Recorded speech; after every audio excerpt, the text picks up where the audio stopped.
Welcome viewers, welcome to Dhana kitchen. இன்னைக்கு நம்ம என்ன பார்க்குறோம்னா சுவையான தேங்காய் பால் சாதம் பார்க்க போகிறோம். முதல்ல இதுக்கு என்னென்ன தேவையான பொருட்கள்னு பார்த்துடலாம்.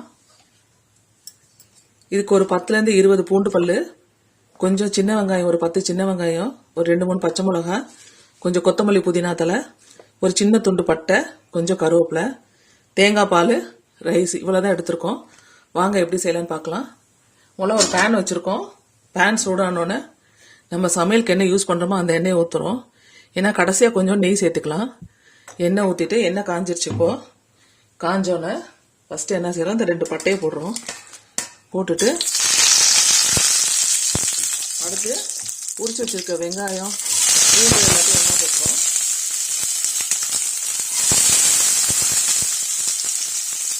போட்டு நல்லா வதக்குறோம். இப்போ பச்சை மிளகா அரிஞ்சு வச்சுக்கோ, ஒரு 3 பச்சை மிளகா, அதை உள்ளே சேர்த்திடுறோம். அதையும் கொஞ்சம் நல்லா வணக்கிறோம். அதுவும் கொஞ்சம் வணங்கட்டும். அதுக்குள்ளே கொஞ்சம் ஒரு புடி அளவு மல்லித்தலை, கொஞ்சம் புதினா ரெண்டையும் கழுவி அலசி வச்சதை அதுக்குள்ளார போட்டு அதெல்லாம் சேர்த்து நல்லா ஒன்றா வணக்கிறோம். மல்லியும் புதினாவும் கொஞ்சம் நல்லா வணங்க ஆரம்பிச்சிருச்சு. இந்த ஸ்டேஜ் என்ன செய்கிறோன்னா, சும்மா ஒரு 1/2 ஸ்பூனு கரம் மசாலா மட்டும் அதோட சேர்த்துக்கிறோம். வேற எதுவுமே இதுக்கு நம்ம சேர்த்த போகிறதில்ல. சேர்த்திட்டோம். இதோட கூட கொஞ்சம் இஞ்சி பூண்டு போடணும்.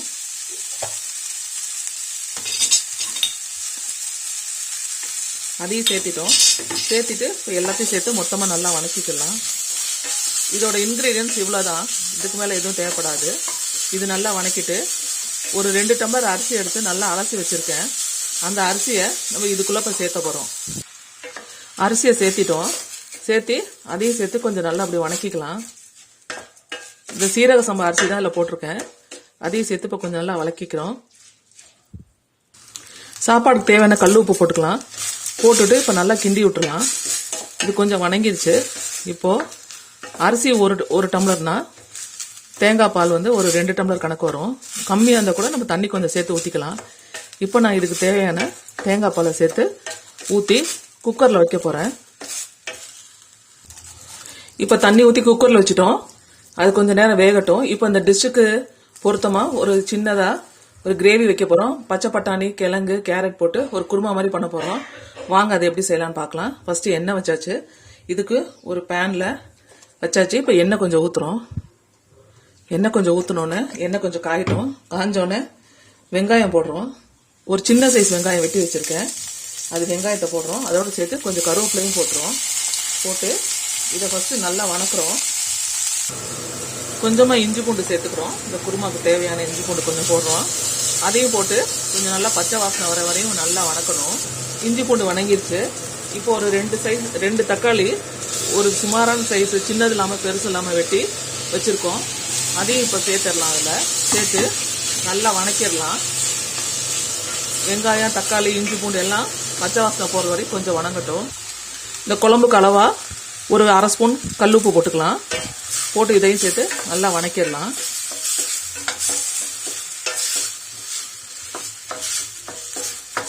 ஓரளவுக்கு இப்போ தக்காளி வெங்காயம் வணங்கிருச்சு. இப்போ இதுக்கு தேவையான காய்கறியும் ஒன்றா போட்டு வணக்கிடலாம்.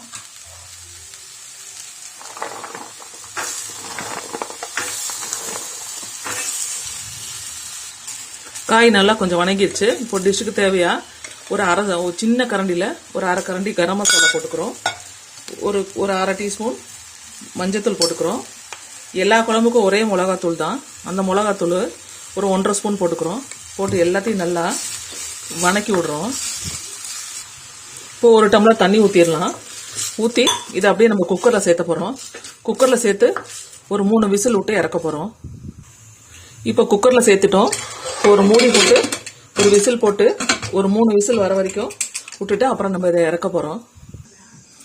இப்போ சாதம் ரெடி ஆயிடுச்சு. இப்போ திறந்துட்டோம்.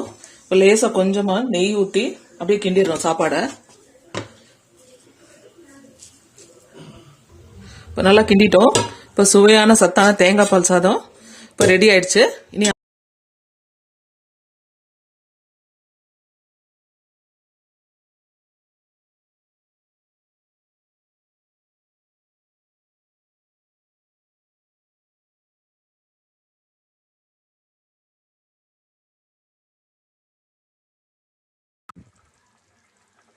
அதோட கொஞ்சம் கொத்தமல்லி தலையை அதில் போட்டு தூவிடலாம். இது இப்போ ஒரு கொதி வந்தால் போதும், ரொம்ப கொதிக்கணும்னு அவசியம் இல்லை. இப்போ குழம்பு ரெடி ஆயிடுச்சு. இப்போ தேங்காய் பால் சாதம், அதுக்கு தேவையான குருமாவும் ரெடி ஆயிடுச்சு.